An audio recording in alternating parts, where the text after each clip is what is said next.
All right, so a little bit of a different style video today. I did get a comment this morning. Funny enough, I ended up getting up like 30 or 40 minutes before my alarm, had nothing else to do, and then I saw this comment that you guys wanted to see basically a couple like actual workout clips. So I figured with that extra 30 or 40 minutes before I had to go into work, I'd actually take some of that time, go through a little bit of a more slower, controlled workout, and take my time filming each set. So another reason why I like to film my lifts, as you guys know, is because I do like to have overall technique accountability. The biggest thing here is you can't just like bias your training, you can't bias your technique when you're filming just to try and make it as perfect as possible. You have to lift like you normally do, and that way you can get actual results from it rather than just like going perfect form, lower reps, a little bit lighter weight when you're filming. You want to film and don't train any differently. So to get into this session, I'm doing some back and some triceps here. My back days are super low impact on the lower back. You'll notice everything I do is either seated, so there's no stress on the lower back, or it's chest supported.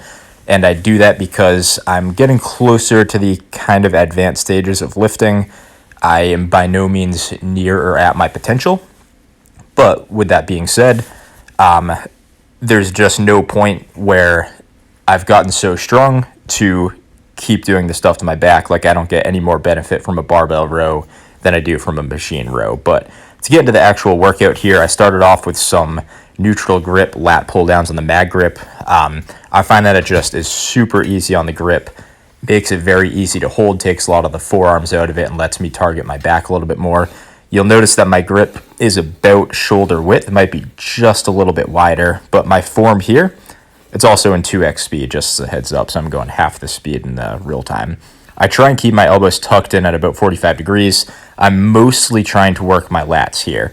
A lat pull down isn't actually like biomechanically optimal for your lats, but it's going to hit them pretty well regardless. There's a lot of tension you can use. Obviously, you're kind of tucked into that seat and that knee pad, so you can get a ton of tension. It's a good happy medium depending on your form between some lat work and some upper back work. I'm also supersetting this with tricep push downs. The reason why I like this cable so much is because there's actually, if you just saw it a second ago, there's two separate cables. So it makes a ton of sense. It just targets each side a little bit better. Really nice piece of equipment. I talked about that in my home gym tour. I just changed up the angles a little bit camera-wise for these lifts. I definitely have suboptimal lighting in the gym, so it's a little bit awkward depending on where I film from. So trial and error with this stuff. As you can see here, a little bit more on the tricep push downs, and you'll see towards the end of the set, I basically do as many as I can and then go into more of like a skull crusher position just to get a little bit more leverage, a little bit more long head activation. I can actually rep out a couple more. So that's another example of how I take a lift a little bit closer to failure, or a little bit not necessarily past failure entirely, but past failure with strict form. I talked about that in one of my previous 2 or 3 videos. Right here, what you're seeing is just a single arm. I call it a cable pull-in. I've been doing these for so long, and I haven't been doing them perfectly for the entire time I've been doing them. If you guys know anything about like N1 training, they're really into biomechanics. I've been trying to perfect my form on these, so I have gone a little bit lighter. My biggest focus right now is just finding the proper angle to lean my torso at, which I wasn't really even aware of before. And I'm also trying to keep my forearm parallel with the cable itself. I used to bias my bicep a little bit and almost pull the cable like up towards my shoulder. Not entirely, but it wasn't perfectly in line, so I'm clearly a little bit weak. I know it's tough to see from the angle because I'm filming from behind myself, but that's pretty much my biggest focus when I'm doing these. So nothing too heavy. I'm probably not getting a whole ton of benefit from these yet, just because I do have to go a little bit lighter, and I'm kind of sacrificing a little bit of tension just to perfect my form where I'm very weak. So perfecting my form, not going too crazy, no cheat reps or anything on here. So either way, these are a very good lat builder once you have your form down. Even if your form's not perfect, you're still going to get some good results on those like I have in the past. I'm also pairing this up with what I credit 99% of my tricep growth to. That's obviously an exaggeration. Triceps are still probably my weakest muscle group, so I really have to take the volume seriously and take every set pretty close to failure. I have been hitting triceps with a little bit of higher frequency lately, and I'm starting to notice a little bit of difference. So nothing crazy. I've been stuck on 80 pounds on these overhead extensions for quite a long time, and I'm not worried about that at all. I'm averaging about 12 or 13 reps every set on these. I misgrooved one of them. I think it was in my second set. Not too big of a deal, but still getting a lot of quality volume in on those for sure. So obviously with a stretch above your head, really good for the long head of the tricep. That's just genetically a weak spot for me, so I do have to take that a little bit more seriously than I would any other lift. So as you can see, double speed again back into these single arm cable pull-ins just to work the lats really well.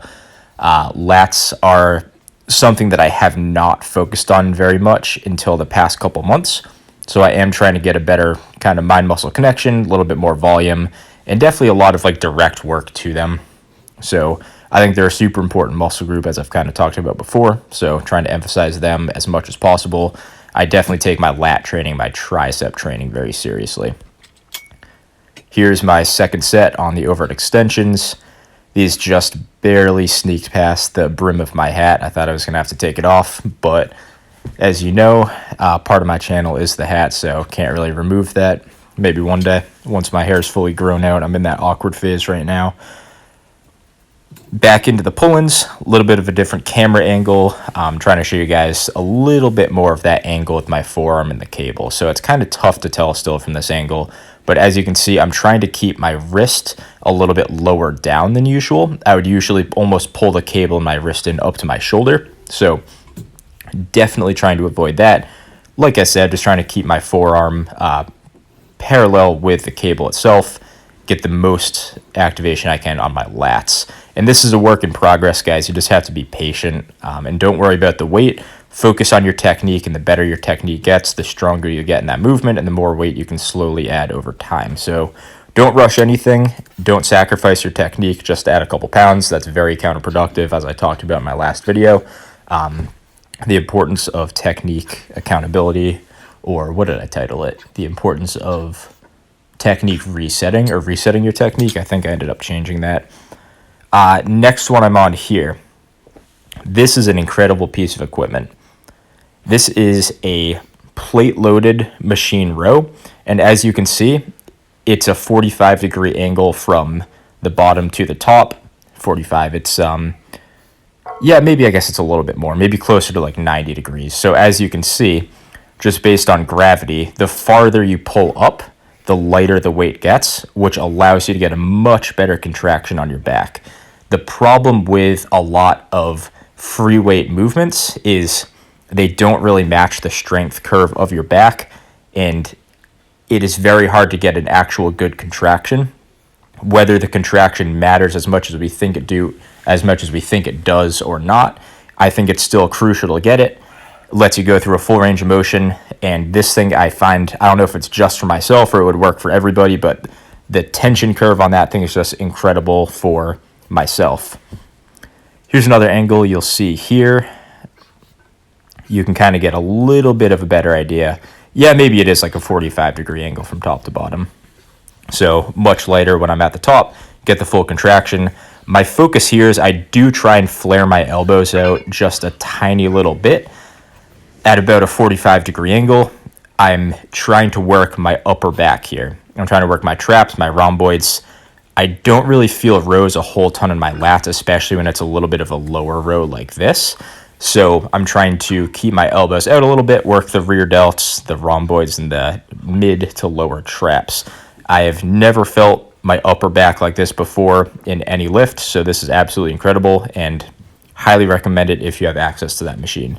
Definitely been a staple since I got it probably 6 or so months ago. This is also a staple in my training, some machine shrugs.